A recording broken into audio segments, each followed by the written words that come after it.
We've all experienced workouts where in the beginning, we're into it, we're motivated. Back about the middle, we're like, okay, yes, this is good. And then we reach a point where it's like, fuck, I want to go home. At that point is when you should stop.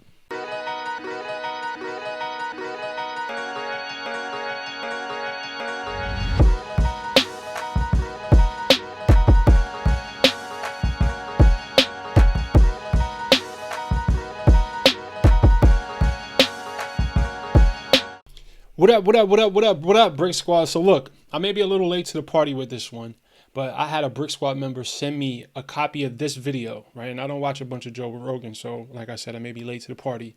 It's a guy named Firas I may be slaying his name right now. Firas Zahabi. He's an ex-MMA fighter. He's a MMA coach and grappling coach, and he owns an MMA gym. It's not so much about who he is and his credentials. I'm sharing this with you because he excellently described my exact sentiments and my exact philosophy about exercise, which is consistency over intensity. A lot of people look at me like I'm crazy when I tell them that my workouts are not intense. I don't enjoy intense workouts, and I don't think that they're necessary. So I'm going to watch this video with you guys. I'm going to stop intermittently and explain some things that you may or may not understand.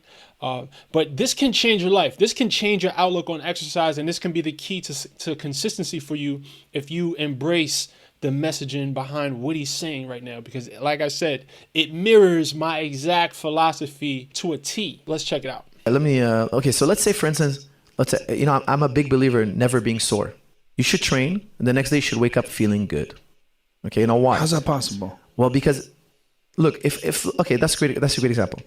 Let's say your energy levels. We're talking about fit people, by the way, right? Every human being. So guys never worked out before? Even the first day, never trained. How is it possible to work out and not be sore? No problem. Beautiful. Okay, here we go.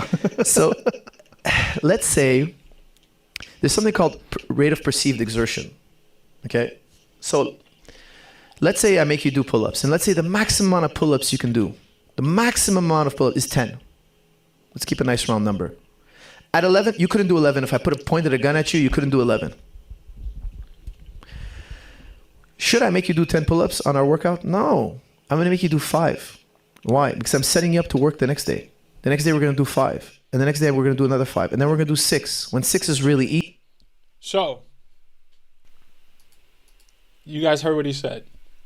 If your maximum is 10, right? And this is what most trainers do. And this is what I don't like about most trainers' approach, especially when it comes to trainers who are working with people who are overweight, that have never been overweight themselves, who have never been out of shape themselves. They'll try to push you to the max. And that's a philosophy that the fitness industry has been teaching us forever.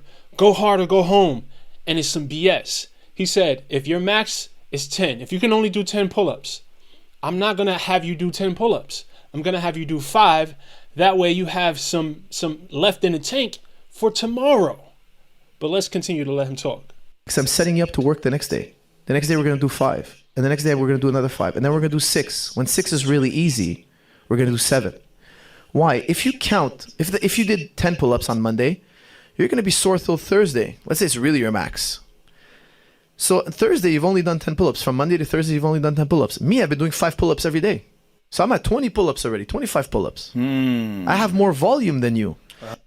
All right. Let's put this in the context of something that may apply to you guys a little bit more directly. So let's say you're starting off, right? You're just starting.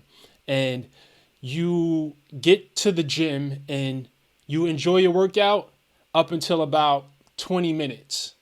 And in your head, you think, damn, I have to work out for an hour. I have to work out for an hour. But after 20 minutes, you stop enjoying your workout. Beyond 20 minutes, it's no longer fun. You're now over exhausting your body. You're now overworking your body because you're just starting. So anything beyond 20 minutes, and this is a hypothetical situation, anything beyond 20 minutes starts tapping into that next level of extreme exercise for you, right?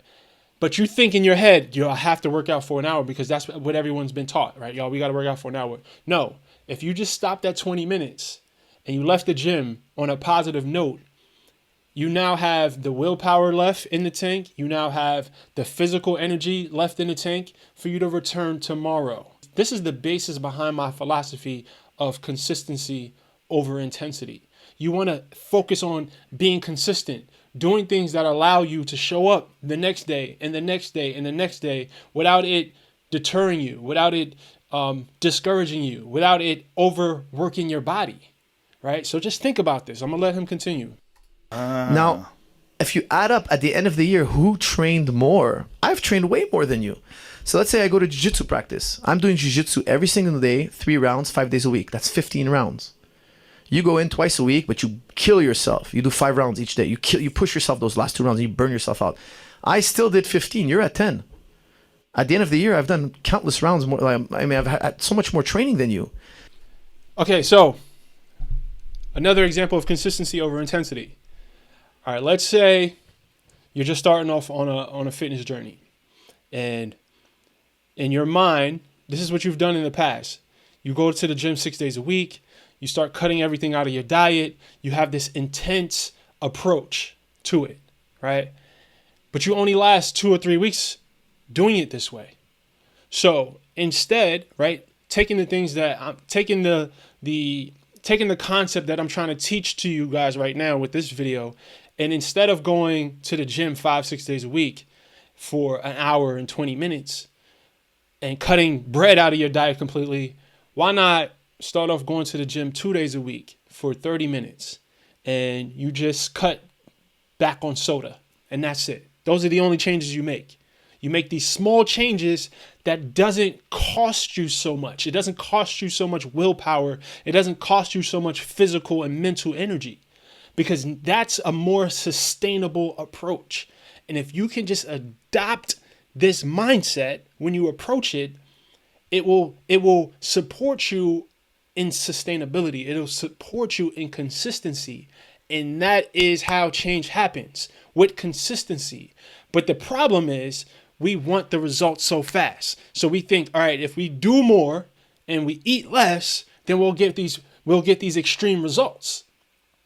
And in most cases, you do see results fast, but it is not sustainable. It never stays around long.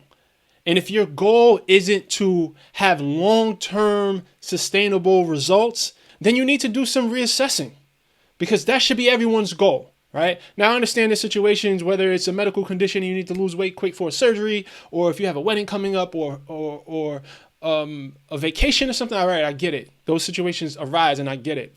But most people, that's not even the case. They just want it now because they're impatient.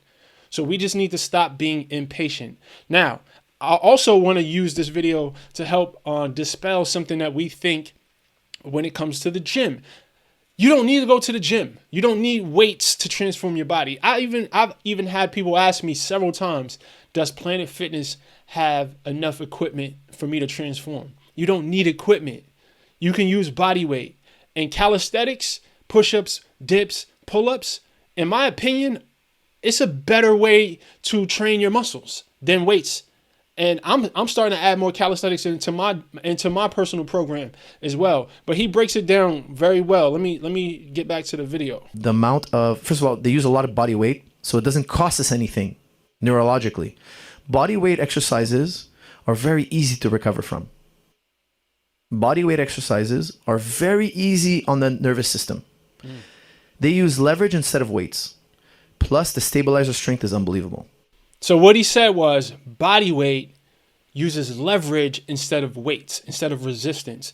And it's way less taxing on our nervous system. You can do push-ups every single day. You can't bench press or squat or deadlift every single day. And he mentioned the stabilization, right? When you're doing body weight exercise, it strengthens your stabilizer muscles. It's just a better quality training experience. It's a much healthier training experience for your body.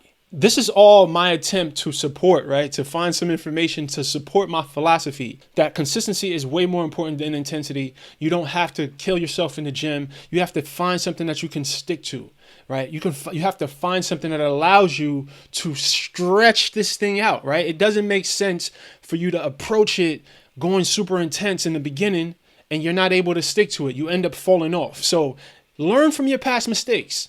I'm pretty sure a lot of people can relate to this, right? You start off, you're super encouraged, you're super motivated. So you're going to the gym 5 to 6 days a week. You're training for an hour and 20 minutes a day.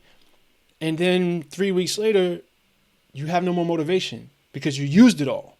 You're all taxed out because for one, you didn't enjoy your workouts. You worked out to the point where it was no longer fun for you. Exercise should be energizing. You should be drawn to exercise, right? But if it's an experience, if when you exercise, it's an experience that you don't enjoy, it's something that you start to associate pain and heartache with, then you're not going to want to do it. We've all experienced workouts where in the beginning, we're into it, we're motivated. Back about the middle, we're like, okay, yes, this is good. And then we reach a point where it's like, fuck, I want to go home. At that point is when you should stop. At that point, if you stopped and you went home and you came back the next day and you got back to that point and then you left again, that will take you a long way in sustaining exercise, because that's how we train our brain to associate exercise with something positive, with something that we enjoy. And that's going to create the habit. That's going to create the longing, the lust for exercise. You want to find a way to cultivate a lust, a desire for exercise. And you do that by associating exercise with something positive. And you don't want to push yourself because the positive experience turn into a negative experience once you try to pound the pavement too much. You try to go hard or go home, right? Now, this doesn't apply to everybody, but I think it applies to most people, right?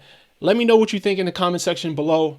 Brix Squad, I love you guys. Give this video a big thumbs up. I have a lot more dope content on the way.